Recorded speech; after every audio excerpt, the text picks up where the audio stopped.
ദൈവതിരുനാമത്തിന് മഹത്വമുണ്ടാകട്ടെ. ദൈവത്തോടുള്ള നമ്മുടെ കൂട്ടായ്മ ബന്ധം സജീവമായി നിലനിർത്തുന്നത് ദൈവത്തിൽ നിന്നുള്ള ആലോചനയും ശബ്ദവും ദൈവിക സ്വപ്നങ്ങളും ദർശനങ്ങളുമാണ്. എന്നാൽ അപകടകരമായ ഒരാത്മിക അവസ്ഥയുണ്ട്. രോഗമല്ല, കടബാധ്യതയല്ല, ജോലി നഷ്ടപ്പെടുന്നതല്ല. മുൻപ് ലഭിച്ചിരുന്നത് പോലെ ദൈവശബ്ദം കേൾക്കാതെ പോകുന്നു, ദൈവിക സ്വപ്നങ്ങളും ദർശനങ്ങളും ഇല്ലാതെ പോകുന്നു. ഇത് ഒരപകടകരമായ അവസ്ഥയാണ്. അതിൻ്റെ കാരണം എന്താണ്?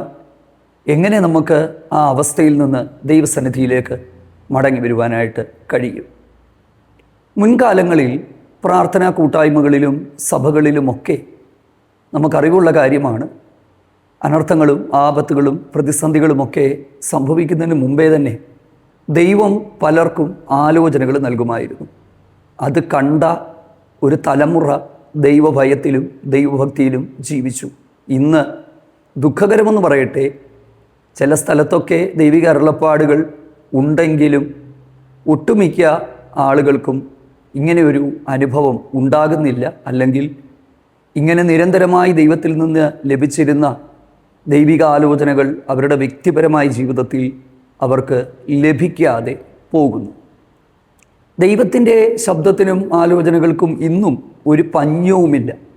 നമ്മൾ ദൈവം മുമ്പിൽ ഇരിക്കാൻ തയ്യാറായാൽ ഉപവാസത്തോടെ പ്രാർത്ഥനയോടെയൊക്കെ ജാഗ്രതയോടെ ദൈവത്തെ അന്വേഷിച്ചാൽ ഇന്നും നമ്മളോട് സംസാരിക്കാൻ ദൈവത്തിന് കഴിയും. ധാരാളം ദൈവിക ഇടപെടലുകളും ആലോചനകളും നമുക്ക് അനുഭവിക്കാനായിട്ട് കഴിയും.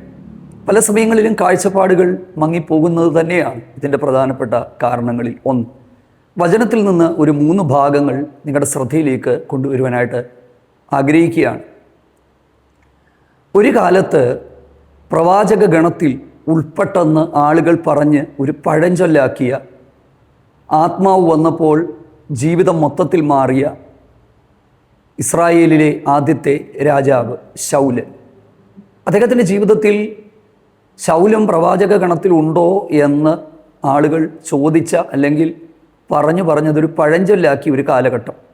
പക്ഷേ ആ കാലഘട്ടം കഴിഞ്ഞ് തൻ്റെ ജീവിതത്തിൻ്റെ അവസാന സമയത്തേക്ക് വന്നപ്പം എഴുതിയിരിക്കുന്ന ഒരു ഭാഗം ബൈബിളിൽ ഇങ്ങനെയുണ്ട്: ശൗല് യഹോവയോട് അരുളപ്പാട് ചോദിച്ചു, എന്നാൽ പ്രവാചകന്മാർ മുഖാന്തരമോ ഉറീമിലൂടെയോ സ്വപ്നത്തിലൂടെയോ ദൈവം ശൗലിനോട് ഇടപെട്ടില്ല. ഇത് രേഖപ്പെടുത്തിയിരിക്കുന്നത് ശമൂവേലിൻ്റെ 1-ാം പുസ്തകം 26-ാം അധ്യായത്തിൻ്റെ 28-ാം അധ്യായത്തിൻ്റെ 6-ാമത്തെ വാക്യത്തിൽ ആണ്. നമ്മൾ ഈ പുതിയ നിയമ കാലഘട്ടത്തിലേക്ക് വരുമ്പോൾ, പ്രത്യേകിച്ച് നമ്മൾ ജീവിക്കുന്ന ഈ ഒരു അന്ത്യകാലഘട്ടത്തിലേക്ക് നമ്മൾ വരുമ്പോൾ, അന്ത്യകാലഘട്ടത്തിൽ പരിശുദ്ധാത്മാവിൻ്റെ ഒരു പകർച്ച അന്ത്യനാളിൽ ഉണ്ടാകുമ്പോൾ, അപ്പോസ്തലനായ പത്രോസ് പ്രവാചകനായ യോവേലിൻ്റെ വാക്യങ്ങൾ എടുത്ത് ഉദ്ധരിച്ച് പറഞ്ഞത്, നിങ്ങളുടെ വൃദ്ധന്മാർ സ്വപ്നങ്ങൾ കാണും, നിങ്ങളുടെ യൗവനക്കാർ ദർശനങ്ങൾ ദർശിക്കും. അങ്ങനെ ഒരു കാലഘട്ടത്തെക്കുറിച്ച് വചനത്തിൽ എഴുതിയിട്ടുണ്ട്, പരിശുദ്ധാത്മാവിൻ്റെ പകർച്ചയുടെ കാലഘട്ടം. പക്ഷെ ദുഃഖകരമെന്ന് പറയട്ടെ, അപ്പോസ്തല പ്രവൃത്തികളിൽ അത് പറഞ്ഞ് ആ വാക്യത്തെ വ്യാഖ്യാനിച്ച് പരിശുദ്ധാത്മാവിൻ്റെ ഇടപെടലുകളാക്കി വ്യാഖ്യാനിച്ച് കഴിഞ്ഞ് തീത്തോസിൻ്റെ ലേഖനത്തിലേക്ക് വരുമ്പോൾ, കാലങ്ങൾ കുറേ കഴിഞ്ഞപ്പോൾ അവിടെ പൗലോസ് അപ്പോസ്തലന് എഴുതേണ്ടതായിട്ട് വന്നു, വൃദ്ധമാർ വീഞ്ഞിന് അടിമപ്പെടാത്തവരായിരിക്കണം, യൗവനക്കാരും യൗവനക്കാരികളും സുബോധം ഉള്ളവരാകണം. അവിടെ സ്വപ്നക്കാരായെന്നും ദർശനക്കാരായെന്നും അല്ലെങ്കിൽ ഉണ്ടാകുമെന്നും അങ്ങനത്തെ കാര്യങ്ങളൊന്നുമല്ല അവിടെ എഴുതിയിരിക്കുന്നു. അവിടെ എഴുതിയിരിക്കുന്നത് വീഞ്ഞിനടിമപ്പെടാത്തവരും സുബോധമുള്ളവരുമായിട്ട് മാറണം. ദർശനവും സ്വപ്നവും പോയിട്ട് ബോധത്തോടെയെങ്കിലും ജീവിക്കണമെന്ന് പറയുന്ന ഒരവസ്ഥയിലേക്ക് കാര്യങ്ങൾ മാറ്റപ്പെട്ടു. പ്രിയപ്പെട്ടവരെ, ഒരു കാലഘട്ടത്തിൽ ദൈവ ശബ്ദവും ദൈവിക സ്വപ്നങ്ങളും ദർശനങ്ങളും കണ്ടുകൊണ്ടിരുന്ന പലരും അവരുടെ പിന്നീടുള്ള പല കാലഘട്ടങ്ങളിൽ അവർക്കത് നഷ്ടപ്പെട്ടു പോകുന്നത് നമുക്ക് കാണാനായിട്ട് കഴിയും. അങ്ങനെയൊരു അവസ്ഥ ആർക്കും ഉണ്ടാകരുത്. ഇതൊരു വല്ലാത്ത ഭയാനകമായ അവസ്ഥയാണ്. ജോലി നഷ്ടപ്പെട്ടാൽ ജോലി നേടിയെടുക്കാൻ പറ്റും. സാമ്പത്തിക നഷ്ടം ഉണ്ടായാൽ അധ്വാനിച്ച് പണം ഉണ്ടാക്കാൻ പറ്റും, രോഗമാണെങ്കിലും സൗഖ്യം കിട്ടും. പക്ഷേ ദൈവിക കൂട്ടായ്മ നഷ്ടപ്പെട്ട് ദൈവശബ്ദം നമുക്ക് ഇല്ലാതെ പോയാൽ അതൊരു വല്ലാത്ത അപകടകരമായ അവസ്ഥയാണ്. ബൈബിളിൻ്റെ ചരിത്രം മുഴുവനും നമ്മളെടുത്ത് പഠിക്കുമ്പോൾ ഒന്നിലധികം ഭാഗങ്ങളിൽ നമുക്ക് ഇങ്ങനെ ഒരവസ്ഥ കാണാനായിട്ട് കഴിയും.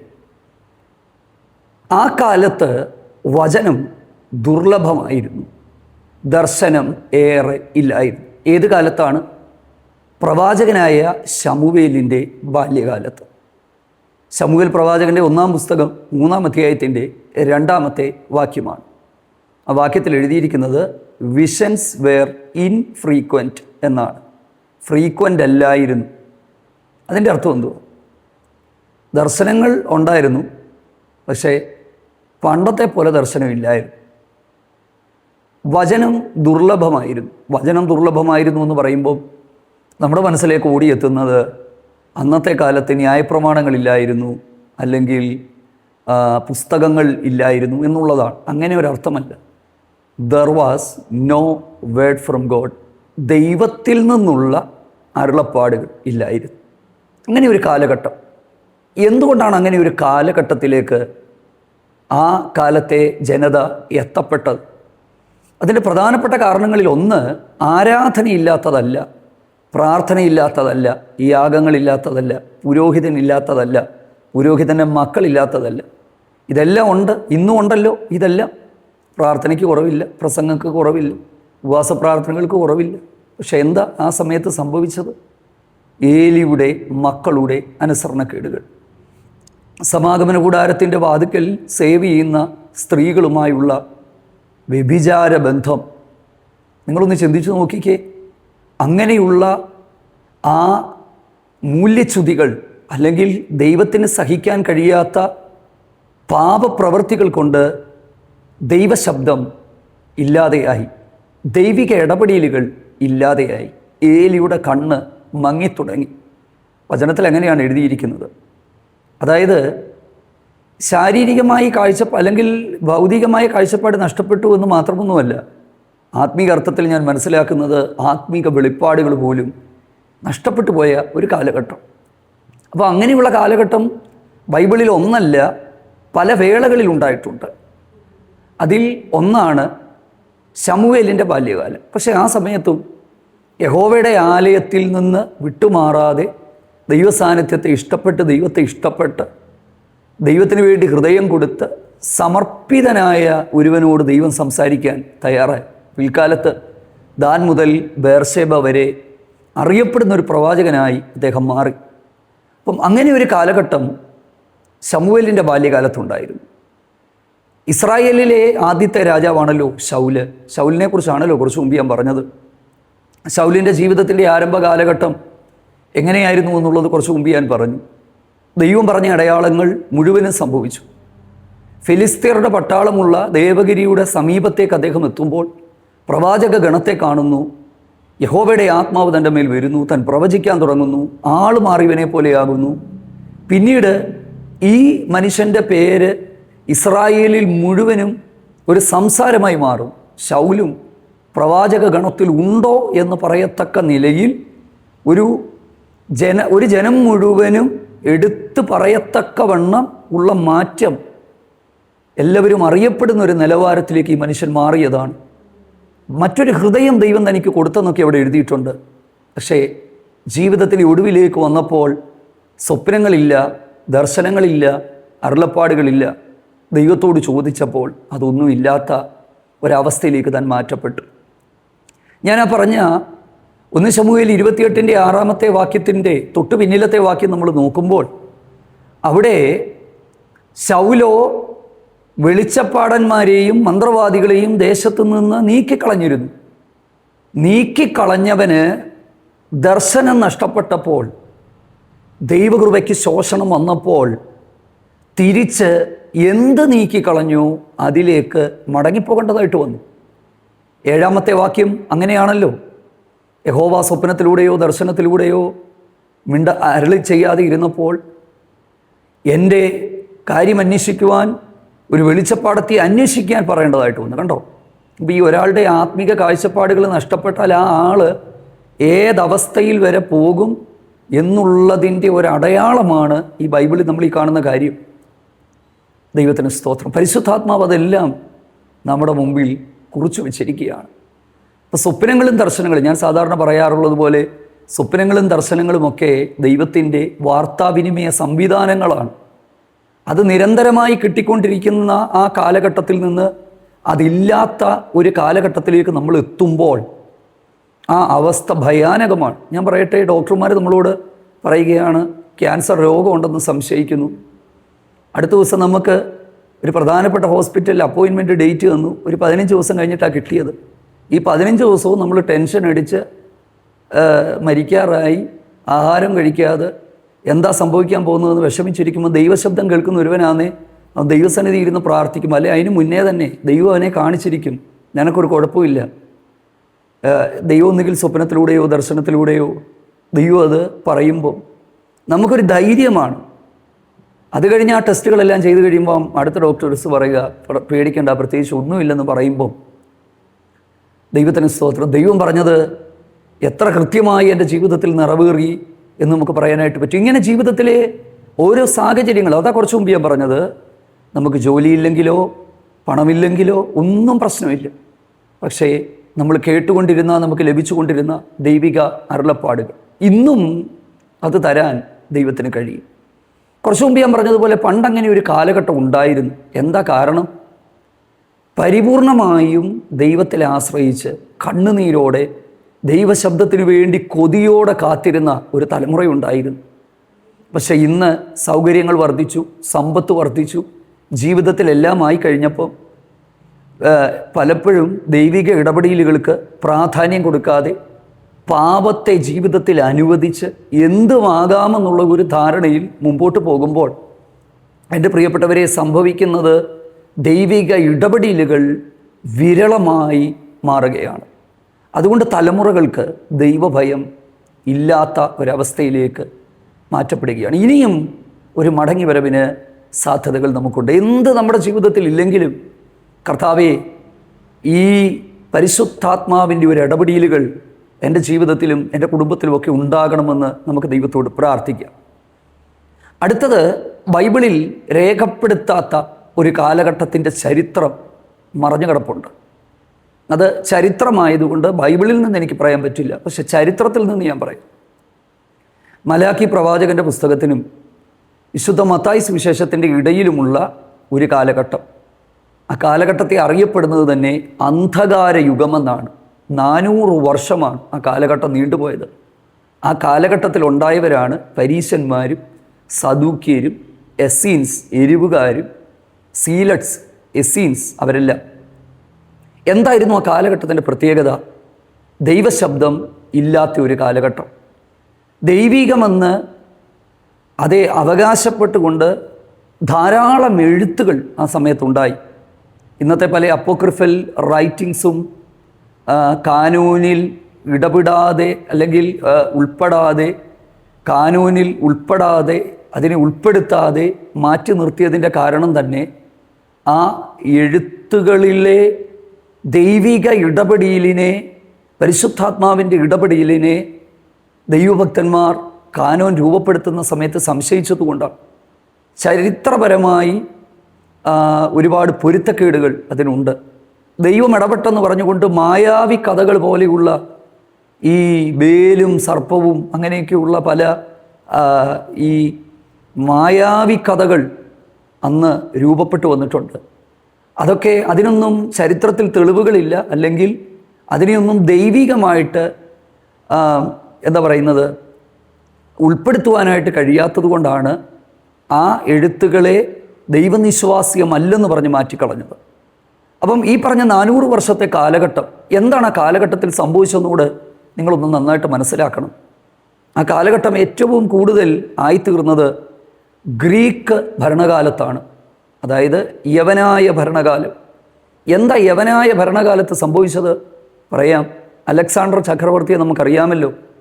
അദ്ദേഹത്തിൻ്റെ ഭരണകീഴിലേക്ക്, അല്ലെങ്കിൽ യവനായ സാമ്രാജ്യത്തിൻ്റെ ആ ഒരു ഭരണത്തിൻ്റെ കീഴിൽ യഹൂദന്മാരുടെ രാജ്യം വന്നപ്പോൾ യഹൂദന്മാരുടെ ആരാധനാ രീതിയും വേഷവും വേർപാടും എല്ലാം നഷ്ടപ്പെട്ടു പോയി എന്നാണ് ചരിത്രം പറയുന്നത്. ദൈവവിശ്വാസത്തിലും വചനത്തിൻ്റെ വിശുദ്ധിയിലുമൊക്കെ നിലനിന്നിരുന്ന യഹൂദന്മാർ, യഹൂദ ചെറുപ്പക്കാർ യവനായ സംസ്കാരം വന്നപ്പോൾ അവരുടെ കളികളിലേക്കും വസ്ത്ര ജീവിത രീതികളിലേക്കും വിശ്വാസങ്ങളിലേക്കും പോയപ്പോൾ അവരുടെ വേർപാട് നഷ്ടപ്പെട്ടു പോയി. ദൈവിക ഇടപെടലുകൾ ഇല്ലാതെയായി. മക്കാബിയൻ റിവോൾട്ട് എന്ന് പറയുന്ന മക്കബയന്മാരുടെ വിപ്ലവം അതൊരു ചരിത്രമാണ്. ആ മക്കാബിയൻ റിവോൾട്ടിൻ്റെ സമയത്ത് യഹൂദന്മാർ ഗറില്ല യുദ്ധം, അതായത് യുദ്ധത്തിലേക്ക് വരെയൊക്കെ തിരിഞ്ഞ് അങ്ങനെയൊക്കെയുള്ള പ്രത്യേക കാലഘട്ടങ്ങൾ യഹൂദന്മാരുടെ ചരിത്രത്തിലുണ്ടായപ്പോൾ ദൈവികമെന്ന് അവകാശപ്പെട്ടുകൊണ്ട് വന്ന ഒത്തിരി എഴുത്തുകൾ ആ സമയത്ത് വന്നപ്പോൾ ന്യായപ്രമാണത്തെയൊക്കെ ഡിഫെൻഡ് ചെയ്യാനായിട്ട്, ന്യായപ്രമാണത്തിൻ്റെ പരിശുദ്ധി നിലനിർത്താനായിട്ട് വന്നവരാണ് ഈ പരീശന്മാരും സദൂക്യരുമൊക്കെ. പക്ഷെ അവരും പിന്നത്തേതിൽ അവർ വെറും അവർക്ക് യേശുവിനെ അംഗീകരിക്കാൻ കഴിയാതെ പോയി. യേശുവിനെ മെശിഹയാണെന്ന് തിരിച്ചറിയാൻ കഴിയാതെ പോയി. ന്യായപ്രമാണങ്ങൾ വെച്ച് ദൈവപ്രവർത്തികൾക്കൊക്കെ അവർ അതിനെ വ്യാഖ്യാനിച്ചപ്പോൾ അവരുടെ വ്യാഖ്യാനം തെറ്റിപ്പോയി. ഇങ്ങനെ ദൈവവചനത്തെ ഉയർത്തിപ്പിടിക്കാനായിട്ട് വന്നവർ ഒരു കോണിൽ പരാജയപ്പെട്ടു. ദൈവികമെന്ന് അവകാശപ്പെട്ടുകൊണ്ട് വന്ന പലതും ദൈവികമല്ലാത്ത എഴുത്തുകളായി മാറി. അങ്ങനെ ഒരു വല്ലാത്ത 400 വർഷത്തിൻ്റെ ഒരു ഇടവേളകളിൽ ദൈവശബ്ദം വിരളമായിരുന്നു. ദൈവനിശ്വാസിയുമായ എഴുത്തുകൾ കുറവായിരുന്നു. അങ്ങനെ ഒരു കാലഘട്ടം വേദപുസ്തകത്തിൻ്റെ ചരിത്രത്തിൽ കിടപ്പുണ്ട്. ആ കാലഘട്ടത്തിൻ്റെ ഒടുവിലാണ് ജ്വലിച്ചു പ്രകാശിക്കുന്ന വിളക്കെന്ന് യേശു വിശേഷിപ്പിച്ച യോഹന്നാൻ സ്നാപകൻ വഴങ്ങാത്തവരെ നീതിമാന്മാരുടെ ബോധത്തിലേക്കും നിരപ്പില്ലാത്ത മക്കളെയും അമ്മയപ്പന്മാരെയും ഒക്കെ തമ്മിൽ നിരപ്പിച്ചുകൊണ്ട് കർത്താവിൻ്റെ ശുശ്രൂഷയ്ക്ക് ഒരു പാതയൊരുക്കി കൊണ്ടുവരുന്നത്. ആ ഒരു പശ്ചാത്തലത്തിലാണ് അദ്ദേഹം ആ ശുശ്രൂഷ ചെയ്യുന്നത്. സർപ്പസന്തതികളെ വരുവാനുള്ള കോപത്തെ ഒഴിഞ്ഞോടിപ്പോകുവാൻ നിങ്ങൾക്ക് ഉപദേശിച്ചു തന്ന ആരെന്നൊക്കെ വിളിച്ചു പറഞ്ഞ് യഹൂദിയിലെ മരുഭൂമിയിലൊക്കെ വിളിച്ചു പറഞ്ഞുകൊണ്ട് താൻ രംഗപ്രവേശനം ചെയ്യുന്നത്. അപ്പോൾ ബൈബിളിൻ്റെ വ്യത്യസ്തമായ കാലഘട്ടങ്ങൾ നമ്മൾ നോക്കുമ്പം സ്വപ്നങ്ങളും ദർശനങ്ങളും ആലോചനകളും അരുളപ്പാടുകളും ഒക്കെ മുൻപ് ലഭിച്ചുകൊണ്ടിരുന്ന പലരും അവരുടെ ജീവിതത്തിൽ നിന്ന് അത് നഷ്ടപ്പെട്ടു പോകുന്നൊരു കാഴ്ച നമുക്ക് കാണാനായിട്ട് പറ്റും. ഇന്നും അങ്ങനെയുള്ള സാഹചര്യത്തിലൂടെ പോകുന്ന ഒരുപാട് ആളുകളുണ്ട്. പണ്ടൊക്കെ സ്വപ്നം കണ്ടവർ, പണ്ടൊക്കെ ദർശനം കണ്ടുകൊണ്ടിരുന്നവർ, പണ്ടൊക്കെ ദൈവിക അരുളപ്പാടുകൾ ജീവിതത്തിൽ ലഭിച്ചുകൊണ്ടിരുന്നവർ, അവരുടെ അഭിഷേകവും ദൈവശക്തിയും ക്ഷയിച്ചു പോയി. അവരുടെ ദൈവകൃപയ്ക്ക് ശോഷണം സംഭവിച്ചു. എവിടൊക്കെയോ ദൈവത്തിൽ നിന്ന് വഴിമാറി സഞ്ചരിച്ചു. എവിടൊക്കെയോ ചില മിസ്റ്റേക്കുകൾ, പാളിച്ചകൾ ജീവിതത്തിൽ വന്നു. ഇല്ലേ? ശൗലിൻ്റെ പാപം എന്തായിരുന്നു? നിരന്തരമായ അനുസരണക്കേട്, ധാർഷ്ട്യ സ്വഭാവം, മുൻവിധികൾ, ഞാനെന്നുള്ള ഭാവം. ദൈവം വലിയൊരു ഉത്തരവാദിത്വം ഏൽപ്പിച്ചിട്ടാണ് രാജസ്ഥാനത്താക്കിയത്. പക്ഷേ രാജസ്ഥാനം കിട്ടിയപ്പോൾ ദൗത്യം വിസ്മരിച്ചു പോയി. എന്തുമാകാമെന്നുള്ള ധാരണയിലേക്ക് പോയി. നമ്മുടെ ജീവിതത്തിലും പലപ്പോഴും നമ്മളും കാണുന്നത് അതാ. ദൈവം വിശ്വസ്തരെന്ന് കണ്ട് പലതും നമ്മളെ ഏൽപ്പിച്ച് കഴിയുമ്പോൾ പിന്നീട് നമ്മൾ കാണുന്നത് അതിൻ്റെ ആ കാലഘട്ടത്തിൻ്റെ ഒടുവിൽ ദൈവം നമ്മളെ ഏൽപ്പിച്ച ശുശ്രൂഷകളും അഭിഷേകവും ദൈവകൃപയും ഒക്കെ നഷ്ടപ്പെട്ട് ക്ഷീണിച്ച് കാഴ്ചപ്പാടുകൾ മങ്ങിയവരായി, ദൈവിക അരുളപ്പാടുകൾ ഇല്ലാത്തവരായി, ശരിക്കും പറഞ്ഞാൽ ഒരു ബന്ധിക്കപ്പെട്ട അവസ്ഥയിലേക്ക് ധാരാളം ആളുകൾ എത്തപ്പെടാറുണ്ട്. അതാണ് കുറച്ചു മുമ്പ് ഞാൻ പറഞ്ഞത്, അതൊരു അപകടകരമായ അവസ്ഥയാണ്. ഈ അവസ്ഥയെ നമുക്ക് എങ്ങനെ തരണം ചെയ്യാനായിട്ട് കഴിയും? ഏറ്റവും വലിയ തെളിവ് ശമൂവേലാണ്. ഒറ്റയ്ക്കായിരുന്നു നിങ്ങൾ ഓർക്കണം. അപ്പനില്ല, അമ്മയില്ല, സഹോദരങ്ങളില്ല.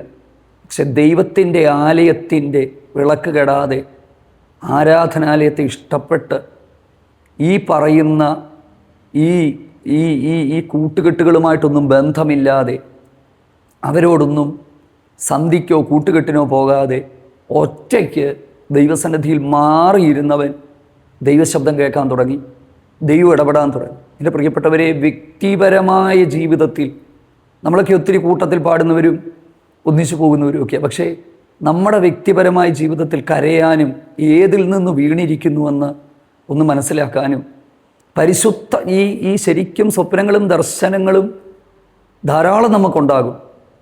ഞാൻ ഈ തിരുവചന സന്ദേശം പ്രസംഗിക്കുമ്പോൾ ഞാനിങ്ങനെ ദൈവസന്നിധിയിൽ ഇരുന്ന് ഭാരപ്പെട്ട്, കർത്താവെ എത്ര നാൾ കൊണ്ട് പ്രസംഗിക്കുക, ഇനി എന്താ പ്രസംഗിക്കുക, എന്താണ് ഞാൻ ജനത്തോട് പറയേണ്ടതെന്നൊക്കെ വിഷമിച്ച് ഭാരപ്പെട്ടിരിക്കുമ്പോൾ വചനത്തിലൂടെ ദൈവാത്മാവ് ഇടപെടുന്നത് എനിക്ക് മനസ്സിലാക്കാൻ പറ്റും. അപ്പം ഞാനൊരു കാര്യം മനസ്സിലായി, വചനം ദുർലഭമൊന്നുമല്ല.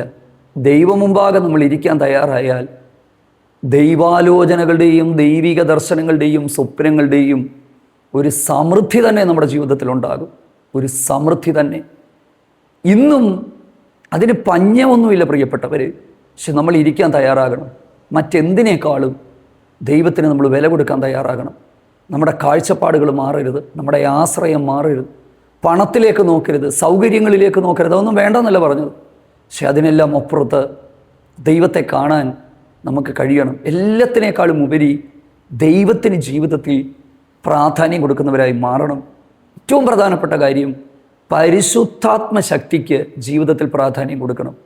അന്ത്യകാലത്ത് ആത്മാവിനെ പകരുമ്പോഴാണ് വൃദ്ധന്മാർ സ്വപ്നങ്ങൾ കാണുന്നത്, യൗവനക്കാർ ദർശനങ്ങൾ ദർശിക്കുന്നത്. പക്ഷേ തീത്തോസിൻ്റെ ലേഖനം കുറച്ച് മുമ്പ് ഞാൻ പറഞ്ഞ പോലെ കാലങ്ങൾ മുമ്പോട്ട് പോയപ്പോൾ പൗലോസിന് എഴുതേണ്ടതായിട്ട് വന്നു.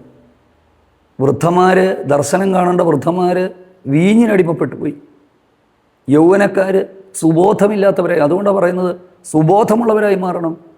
യൗവനക്കാരികൾ ഭർത്തൃപ്രിയമുള്ളവരായി മാറണം, പാതിവൃത്യമുള്ളവരായി മാറണം. ദൈവത്തിന് സ്തോത്രം. മറ്റുള്ളവരുടെ മുമ്പിൽ മാതൃകയുള്ളവരായി മാറണം. അപവാദി നിന്നെക്കുറിച്ച് ഒന്നും പറയാതിരിക്കാൻ തക്കവണ്ണം നീ ലജ്ജിച്ചു പോകാതിരിക്കേണ്ടതിന് സകലത്തിലും നിന്നെ തന്നെ മാതൃകയാക്കണം. ദൈവത്തിന് സ്തോത്രം. എത്ര ഗൗരവമായ ആത്മീക വചനങ്ങളാണ്.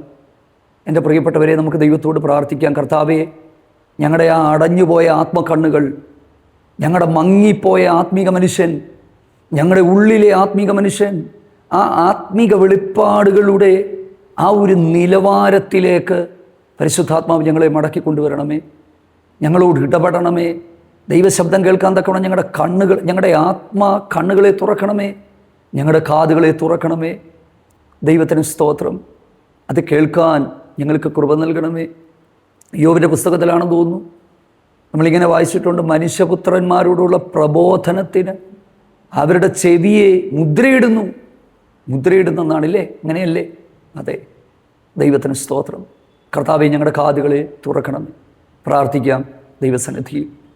ഈ ദിവസങ്ങളിൽ ഇങ്ങനെ ആത്മീകമായിട്ട് എങ്ങനെ നമുക്കൊന്നുകൂടെ ഉയർന്നു വരാനായിട്ട് പറ്റുമെന്നുള്ള കാര്യങ്ങൾ നമുക്ക് ചിന്തിക്കുക. മറ്റുള്ളതെല്ലാം നമുക്ക് കളയാം. നിത്യതയിലേക്ക് പോകാനായിട്ട് നമുക്ക് തയ്യാറെടുക്കാം. കർത്താവ് ഞങ്ങളെ സഹായിക്കട്ടെ. ഞങ്ങളുടെ നല്ല ദൈവമേ, സ്വർഗീയ നല്ല കർത്താവേ, ഈ ദൈവജന സന്ദേശം കേട്ടുകൊണ്ടിരിക്കുന്ന പ്രിയപ്പെട്ടവരുടെ മേൽ അവിടുത്തെ ആത്മാവിൻ്റെ പകർച്ച അവിടെ നയിക്കണമേ. സ്വപ്നങ്ങളിലേക്ക്, ദർശനങ്ങളിലേക്ക്, ദൈവിക ആലോചനകളിലേക്ക് മടങ്ങി വരുവാൻ തക്കണം ഞങ്ങളുടെ മക്കൾക്ക് കൃപ കൊടുക്കണമേ. അനുഗ്രഹിച്ച് പ്രാർത്ഥിക്കുന്നു യേശു ക്രിസ്തുവിൻ നാമത്തിൽ തന്നെ. ആമേൻ. God bless you. ദൈവം എല്ലാവരെയും സഹായിക്കട്ടെ.